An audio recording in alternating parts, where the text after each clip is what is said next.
Hi everybody, I'm back with another little Gurdjieff short. So I wanted to talk about being a mechanical automaton, being mechanical in your everyday life, and how with the automaton that goes about just being us and just letting things be done to us rather than doing things ourselves. And I hope to do a show on doing at some point. But first I'm going to do some quotes from Gurdjieff on being an automaton. So I'm going to start with views from the real world, page 49 in my edition. Every one of you is a rather uninteresting example of an animated automaton. Your daily portions of food help you to wind you up and renew the purposeless antics of associations again and again.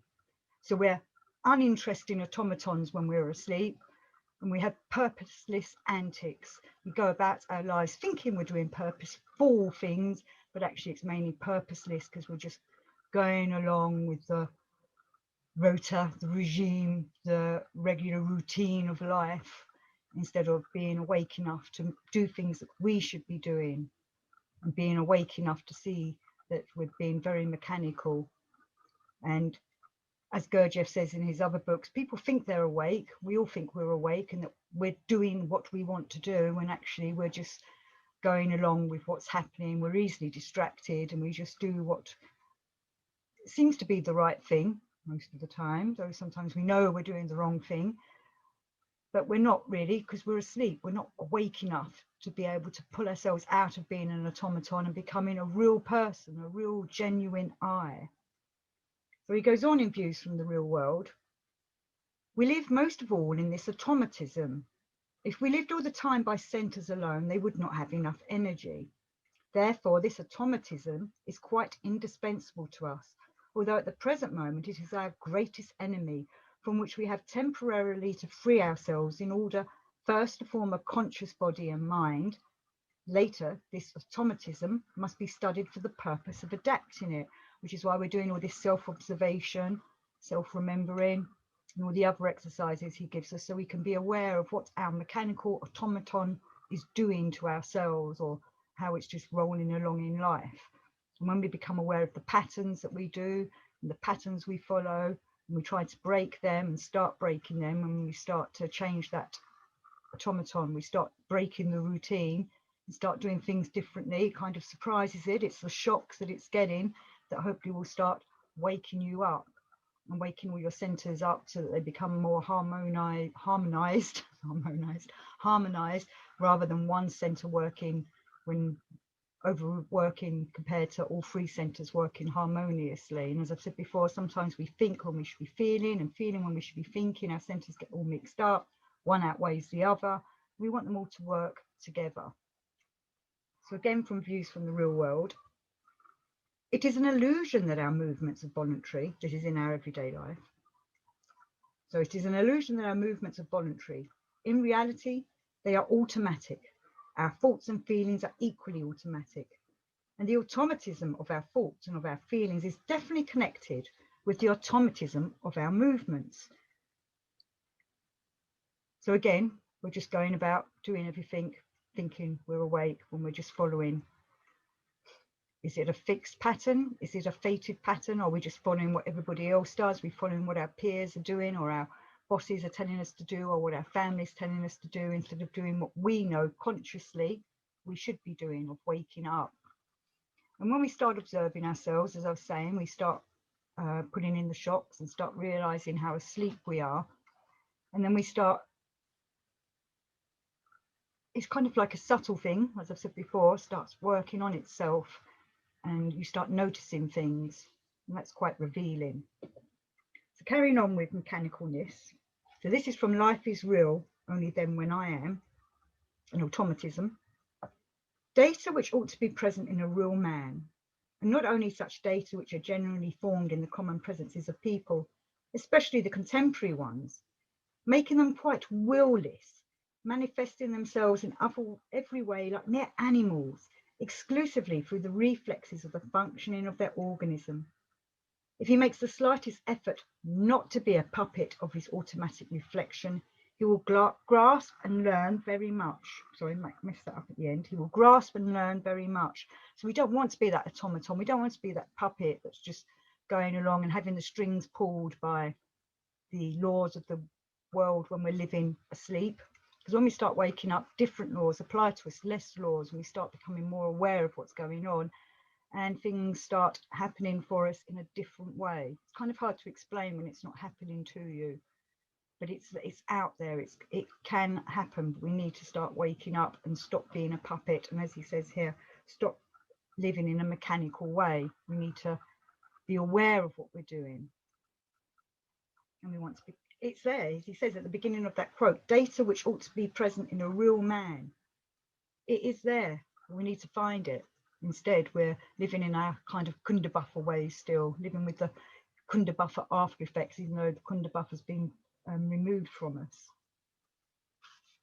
So still from Life is Real, page 83.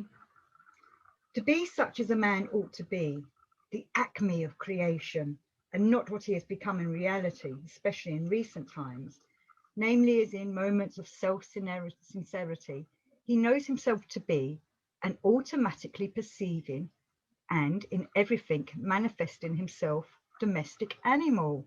And we don't want to be a domestic animal. We want to be a real I, a genuine person, someone who's actually living their life. So from All and Everything, page 481.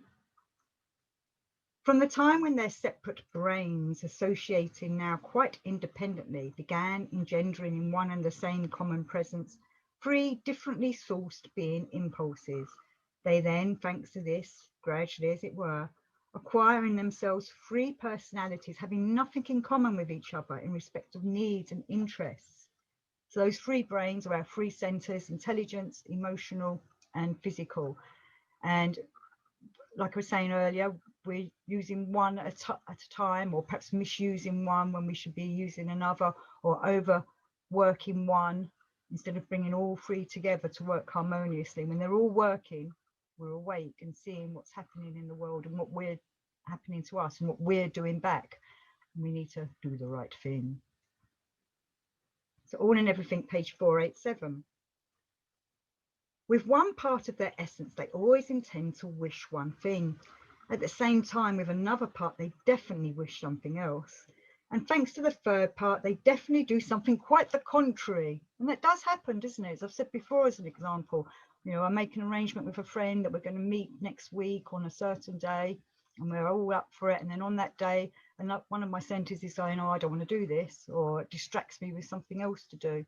And I end up not doing it and going somewhere else to the contrary. Or my friend suddenly rings me and says, I don't want to do that, I can't meet you today, and has their excuses or whatever. You know, it's not just in meeting people, it's like in everyday life. We find excuses to leave it and not do it. Some people say, you know, on the one day you're being one eye, on another day you're being a different eye. But if we can get all of them centers together and bring out the real I, the genuine I, and keep that going, then we're actually working properly. Had some camera difficulties then. Gave it a little tap. Hopefully it's working properly now and will stay working properly. See, being a robot doesn't work. Let's carry on. All and Everything, page 500. The abnormally formed common presence of most of these contemporary beings in whom there had been already finally lost the need proper to free-brain beings to actualize their own initiative in everything, and to exist only according to chance shocks from outside, or to the prompting of the consequences crystallized in them of one or other of the consequences, of the properties, of the organ Kundabuffer. See, that Kundabuffer holds us back, doesn't help us to develop, even though we don't have it anymore, and it's been removed from us. Everybody still goes around as if we're still wearing it where our towel used to be, and it's still deluding us to look for pleasure instead of development. So we have to now, when we're doing all this Gurdjieff work, we're trying to remind our body and our mind and our emotions the Kundabuffer's gone, and we can wake up. We don't need to live in that way. We need to be more real, not mechanical. So Views from the Real World, page 44. Man in quotation marks. Not the man, surely, who is irritated at trifles, who gives his attention to petty matters and gets involved in everything around him. Well, that's us when we're asleep. Man in quotation marks is the robotic man, the atomic man, automaton man, who just does things automatically. We want to be man without quotation marks, real man, or woman, obviously, you know, man, woman. I'm using man here to mean man and woman. So, views from the real world, page 72. Man, such as we know him, is a machine. A man must make the decision to be absolutely sincere with himself. The results and conclusions upset man's whole line of thinking and deprive him of his most pleasant and dearest illusions. He sees, first of all, his total impotence and helplessness in the face of literally everything that surrounds him. Everything possesses him, everything rules him. All his life is nothing but a blind following of those attractions and repulsions. And it is a shock when you kind of realize this, when you realize that you're not doing everything yourself, you're just following everything. You're led along and you just go along with the flow, even though you think you're doing it for your own decisions. And as he says here, everything possesses us, everything rules us in this life. We get easily distracted by petty things that aren't really important in our development, but they're important when we're asleep because it's what we think is part of our living and going on living in our day-to-day lives. And we want to be awake enough to see what's important for real. Life is real only then when I am, as it says, is the title of Gurdjieff's third book. We want to live as if everything is real. Well, not as if, because it is real. We're living as if it is real when we're asleep. And seeing your total impotence and hopelessness of everything at first is quite daunting. And you think, oh, what's the point? You know, this is one of the big steps in this kind of work. You can either go back to sleep when you see this and realize this, that everything has no meaning, or you can go forward and develop yourself and make things have meaning by becoming a real person and living in the real world. And it is difficult because at times you think, how can I improve myself? How can I develop? How can I wake up? And especially if there's no groups around to go to or any teachers to go to, well, we have the books, Gurdjieff's books, and okay, they're hard works. The first one, maybe, Life is Real and Meetings with Remarkable Men, is written in a different style, a much easier style to read, but you need to read all three of them. And Views from the Real World and Herald of Coming Good all give us the answers. And maybe that's why Gurdjieff wrote these as books, because he knew there would come a time when there wouldn't be groups and teachers out there for us. So he has to put it there, the core teaching that we must always go back to, you know, and study them. And that you can find people online to talk to about this. There's other places you can go to. You can leave comments in my shows. I can perhaps direct you to other people. I know people, as I said before, have led me to things that I hadn't looked at before. But reading the books does make a difference. And there's also books on helping you to read the books. There's also other shows where people are doing stuff like what I've been doing that can help you with understanding what the books are. I'd like to do a big reading group myself, but I've got to figure out how to do that on online. I'm not very technically minded, but we have got the books.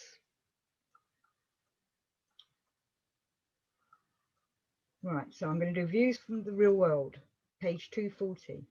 Man cannot free himself. He cannot observe himself all the time. Also, man has only one attention. He cannot always see new things, but he can sometimes make discoveries by accident, which we do. You know, as I've said before, I've got a book angel that brings books out when I need them. You've probably got other kinds of angels that will lead you to things if you really want to, if you wish for this, if you wish to develop. The answers will come to you in other ways. You know, someone might appear, or you might come across a show on, you know, all the different platforms that are out there. There's not just YouTube, there's other platforms. I see there's a guy on Odyssey that's doing stuff about Gurdjieff work. There's Robin Bloor's website. Oh, it's called Herald something, or the Good Herald, I believe it's called. That's another website you could go to. Josh Denny's got his blog that he does with Gurdjieff. Discussion on it. There's many. I've got in my back catalogue shows with various people that can lead you to other ways. Tony Blake does diversity. That's another great way of coming into the work. There's lots of people out there that you can find online if you can't find anyone nearby. Right, so I was going to say, so man cannot free himself. He cannot observe himself all the time. Also, man has only one attention. He cannot always see new things, but he can sometimes make discoveries by accident. We very rarely see what we look at. Man is a personality full of prejudices, and our prejudices stop us doing the work. You know, there's a certain eyes in us that distract us and stop us trying to do this. And we've got to collect all them eyes together, get deputy steward eye to come out, control us, well, not control us all, but gather us all together in a group so that real eye can come through and lead the way. So, In Search of the Miraculous, Ouspensky, page 112. A man who observes himself will recall with unmistakable clearness the fact that his actions, thoughts, feelings, and words are the result of external influences, and nothing comes from himself. He will understand and see that he is in fact an automaton acting under the influences of external stimuli. He will feel his complete mechanicalness. Everything happens. He cannot do anything. He is a machine controlled by accidental shocks from outside.